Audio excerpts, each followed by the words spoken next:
welcome. And we're looking to find some good news for this month. And we're using the Good Newspaper, reviewing the Good Newspaper again. This is the March edition. And we've got a couple of good articles to look at here. And I'm with my friend Mark. Mark, over to you. One thing I really love is sport. And on the back page of this month's Good Newspaper, two great articles. One is on the Port Vale manager, Darren Moore.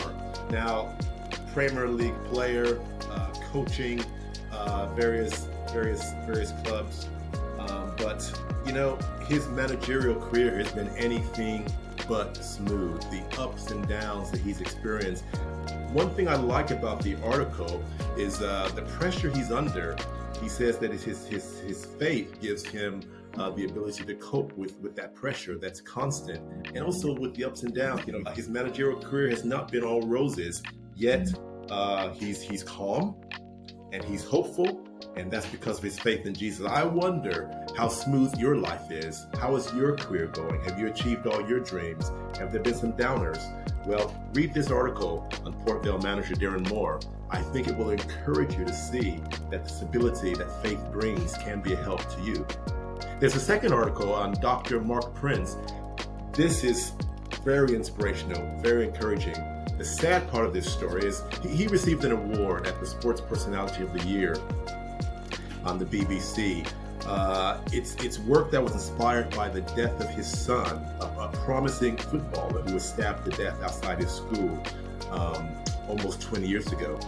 And you read the article and he talks about the choice he made because of his faith, not to be bitter, not to be angry, to be forgiven, to be encouraged by the death of his son, to help others, inspired by his faith in Jesus Christ. Read this article and tell you what, you go to YouTube, it mentions the speech on YouTube. I watched the speech after reading the article. It will inspire you.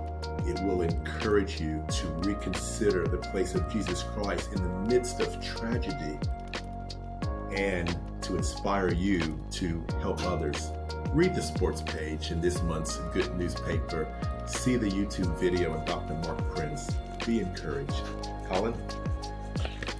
Thank you, Mark. Yeah, I want to look at the article that I actually wrote in this month's edition on loss.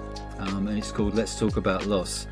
And I found running bereavement journey courses over the last couple of years, how many people really come along and say, well, you know, I've come to this course because I find that it's very difficult to talk about my loss with my family and with friends. Over a period of time, they just want to switch off. It's very, very hard.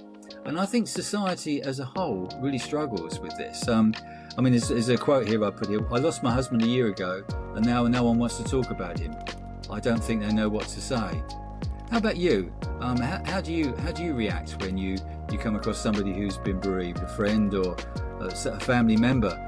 Do you know what to say? Do you know how to deal with it? Or have you experienced a situation where you've lost someone yourself and you found that people don't know what to say? I mean, I remember once when I was younger and I lost somebody and somebody walked across the road to avoid me.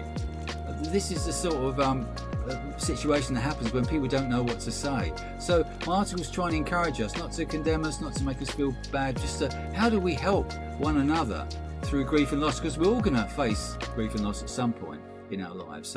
This is the tragic side of life, and one of the great tenets of the Christian faith is that heaven that we're going to be going to has no more death, no more loss, no more tears, and no more pain. And that's a wonderful hope that we can hold on to. That's one thing that we can offer someone who's bereaved, the Christian faith. The other thing you can do is really just listen.